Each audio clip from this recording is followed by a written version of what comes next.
국제유가 하락이 지속되면서 한국을 비롯한 전 세계 증시가 힘을 쓰지 못하고 있습니다. 연초 주식시장의 방향성에 대해서 살펴보겠습니다. 증권부 김보선 기자 나왔습니다. 김 기자, 일단 뉴욕 증시부터 오늘은 흐름이 안 좋았죠? 네, 그렇습니다.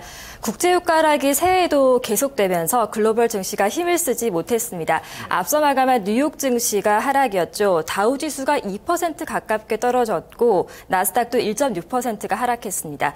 무엇보다 국제유가의 하락이 큰 원인으로 꼽히고 있습니다. WTI 가격이 어제 현지 시간으로 어젯밤에 5%가 떨어진 배럴당 50달러 4센트에 마감했는데 장중한 때는 배럴당 50달러를 밑돌기도 했습니다. 이러한 흐름은 지난 2009년 4월 이후에 처음이기도 했습니다. 네. 이런 영향으로 오늘 이제 국내 증시가 급락했는데 이 부분 좀 자세하게 살펴보죠. 네, 오늘 코스피가 1,900선을 내어줬습니다. 1월 오늘 6일인데 1월 연초 효과가 정말 무색한 장이었습니다. 무려 1.74% 하락하면서 1,882.45의 장을 마쳤습니다. 오늘 유가증권 시장에서 외국인과 기관이 동반 매도를 했는데요. 이에 따라 대부분의 업종이 비금속 광물 업종 하나만 제외하고 모두 하락했습니다. 국제 유가의 급락이 이어진 지난해 말에 국내 증시에서 정유주라든지 화학, 건설주와 같은 종목들이 하락하는 모습이 나타났는데 새해까지도 이러한 흐름이 지속되고 있는 그런 형국입니다. 네.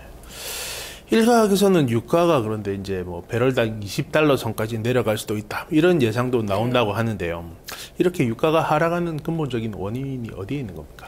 일단은 공급 과잉이 원인으로 꼽힙니다. 주요 경제권 경기 침체로 인해서 수요는 제한될 것이라는 전망이 나오는 상황에서 산유국의 생산은 줄지 않아서 발생하는 그런 상황인데요. 앞으로의 전망도 밝지 않다는 점이 좀 문제입니다.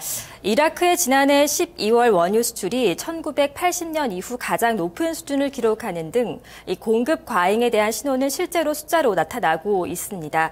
주요 산유국들의 새 대결 양상 속에 국제 유가를 둘러싼 불확실성은 갈수록 커지고 있어서 부담이 되고 있고요.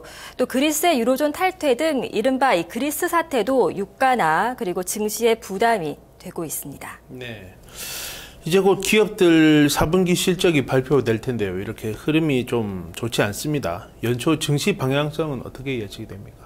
네, 말씀드린 이런 대외 악재의 1월 효과를 기대하는 목소리는 낮습니다. 증권사들은 지난달 말에 다음 달인 올해 1월 달에 코스피의 예상 등락 밴드를 1,870에서 2,000선 정도로 전망을 했었는데 이것도 사실은 보수적인 관점이었는데요. 1월 초에 이렇게 흐름이 좋지 않자 하단을 더 낮춰잡는 뒤늦게 또 이런 흐름이 나타나고 있습니다. 신영증권은 오늘 단기 코스피 하단을 1,790포인트로 제시하기도 했습니다. 이런 상황에서 외국인의 수급과 4분기 기업 실적이 주요 체크 포인트가 될 것으로 보이는데요. 외국인들은 지난 9월에 반년 만에 매도로 돌아선 이후에 11월에 3개월 만에 순매수 전환이 나왔습니다. 하지만 12월 이후 다시 매도 위주의 패턴이 나타나고 있습니다.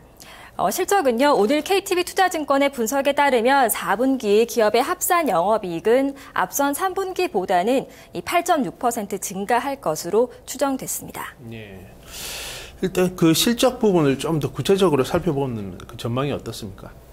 네, 일단 업종별 영업이익 증가는 내수보다는 IT라든지 경기 소비재 등 수출 섹터가 돋보였고 이들은 실적 쇼크가 컸던 전년 4분기에 대한 기저 효과로 인해서 순이익이 영업이익의 증가폭보다는 조금 더 클 것으로 분석됐습니다. 다만 이 기저 효과인 만큼 체감은 그만큼 낮을 것으로 분석이 됐고요. 오늘 또 뉴스토마토가 FN 가이드에 의뢰해서 전년 대비로 지난해 4분기에 흑자 전환에 성공한 기업이 어디가 있을까 추천해 봤는데요. 대림산업, 현대산업 등 대형 건설사가 많이 뽑혔습니다. 다만 이 구조적으로 건설사들이 변화하는 시점은 아니라는 평가가 나왔고요.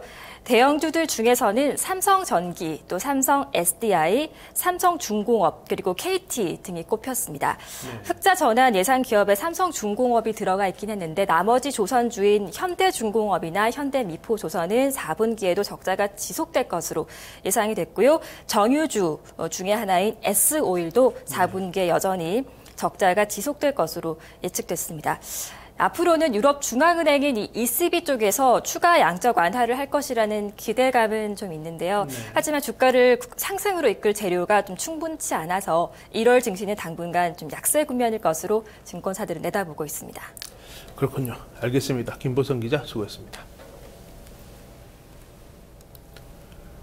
땅콩 회항 사건 조사 과정에서 드러난 국토부와 대한항공 간 유착을 보며 국민들은 더 큰 절망을 느꼈습니다.